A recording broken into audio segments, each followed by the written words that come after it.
अस्सलाम वालेकुम जी। उर्दू ज़बान में इतनी नगमगी है, इतनी खूबसूरती है, इतनी मौसीकी है कि इसको सुनने का बहुत मज़ा आता है। और आजकल के ज़माने में वैसे भी पढ़ने की बनिस्बत ज़्यादा रग़बत लोगों की सुनने और देखने की जानिब है। तो मैंने ये सोचा कि मैं क्यों ना अपने नावल ग़ुरूब शहर का वक्त से वक्तन फ़वक्तन कुछ पढ़ के आप लोगों के साथ शेयर करूं। सो इस सिलसिले की ये पहली कड़ी है। सबसे पहले इस किताब का हरफ अव्वल जो मजीद अमजद की शायरी से है वो मैं आपके सामने पढ़ूंगा। मैं अजनबी, मैं बेनिशां, मैं पाबा गिल, ना रिफ़त मुकाम है, ना शोहरत दवाम है।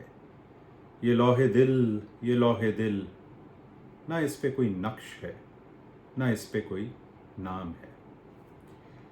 इस किताब का जो पहला हिस्सा है वो एक कब्रिस्तान से ये कहानी शुरू होती है, इसलिए इसके पहले हिस्से का नाम ही शहर खामोशा में है। और ये जो पहला बाब है ये एक इक़्तिबास है एक उर्दू की मशहूर दास्तान से, जिसका नाम है दास्तान बाग़ो बहार। इसे किस्सा चहार दरवेश भी कहते हैं और इसे लिखा मीर अमन देहलवी ने, और जो नुस्खा मेरे पास है वो 1804 से है। सो ये पहला बाब है ग़ुरूब शहर का वक्त, और इसका उन्वान है एक चराग पत्थर पर धरा टिमटिमा रहा है। उस दिन से बादशाह ने यही मुकर्रर किया कि हमेशा सुबह को दरबार करना और तीसरे पहर किताब का शुगल या विर्द वजीफ़ा पढ़ना और खुदा की दरगाह में तौबा इस्तग़फ़ार करके अपने मतलब की दुआ मांगनी। एक रोज़ किताब में भी लिखा देखा कि अगर किसी शख्स को गम या फ़िक्र ऐसी लाहक हो कि उसका इलाज तदबीर से ना हो सके तो चाहिए कि तकदीर के हवाले करें और आप गोरिस्तान की तरफ रजू करें। दुरूद तुफ़ैल पैगम्बर की रूह के उनको बख्शे और अपने तईन ईस्त व नाबूद समझ कर दिल को इस गफलत दुनियावी से होशियार रखे और इबरत से रो दे और खुदा की कुदरत को देखे कि मुझसे आगे कैसे कैसे साहिब मुल्क व ख़जाना इस ज़मीन पर पैदा हुए, लेकिन आसमान ने सबको अपनी गर्दिश में लाकर खाक में मिला दिया। ये नसीहत जब किताब में मुतालिया की, बादशाह को खिदमत वज़ीर का कहना याद आया और दोनों को मुताबिक पाया।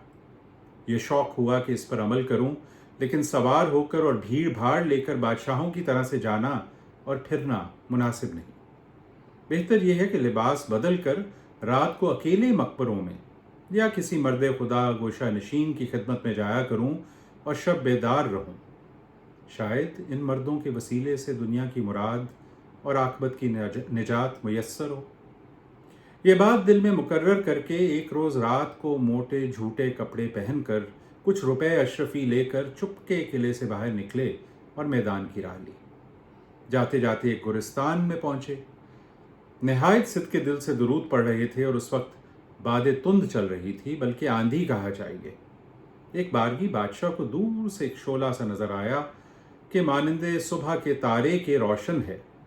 दिल में अपने ख्याल किया कि इस आंधी और अंधेरे में ये रोशनी खाली हिकमत से नहीं, या ये तिलिस्म है कि अगर फिटकरी और गंधक को चराग में बत्ती के आसपास छिड़क दीजिए तो कैसी ही हवा चले चराग गुल ना होगा, या किसी वली का चराग है कि जलता है।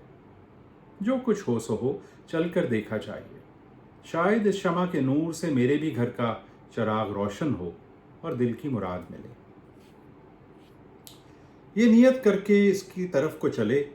जब नज़दीक पहुँचे देखा तो 4 फ़कीर बेनवा कफनियाँ गले में डाले और सर जानू पर धरे आलिम बेहोशी में खामोश बैठे हैं, और उनका ये आलम है जैसे कोई मुसाफिर अपने मुल्क और कौम से बिछड़ कर बेकसी और मुफलसी के रंज व गम में गिरफ्तार होकर हैरान रह जाता है। इस तरह से चारों नक्शे दीवार हो रहे हैं और एक चराग पत्थर पर धरा टिमटिमा रहा है। हरगिज़ हवा उसको नहीं लगती, गोया फानूस इसकी आसमान बना है कि बेखतरे जलता है। आज़ाद बख्त को देखते ही यकीन आया कि मुकर्रर तेरी आरज़ू इन मर्दाने खुदा के कदम की बरकत से बर आवेगी और तेरी उम्मीद का सूखा दरख्त उनकी तवज्जो से हरा होकर फलेगा। उनकी खिदमत में चलकर अपना अहवाल कह और मजलिस का शरीक हो। शायद तुझ पर रहम खाकर दुआ करे जो बेनियाज के यहाँ कबूल हो। ये इरादा करके चाहा कि कदम आगे धरे, वहीं अकल ने समझाया कि ऐ बेवकूफ़, जल्दी ना कर, ज़रा देख ले। तुझे क्या मालूम है कि ये कौन हैं और कहाँ से आए हैं और किधर जाते हैं? क्या जाने ये देव हैं या गुले बयाबानी हैं کہ آدمی کی صورت بن کر باہم مل بیٹھے ہیں۔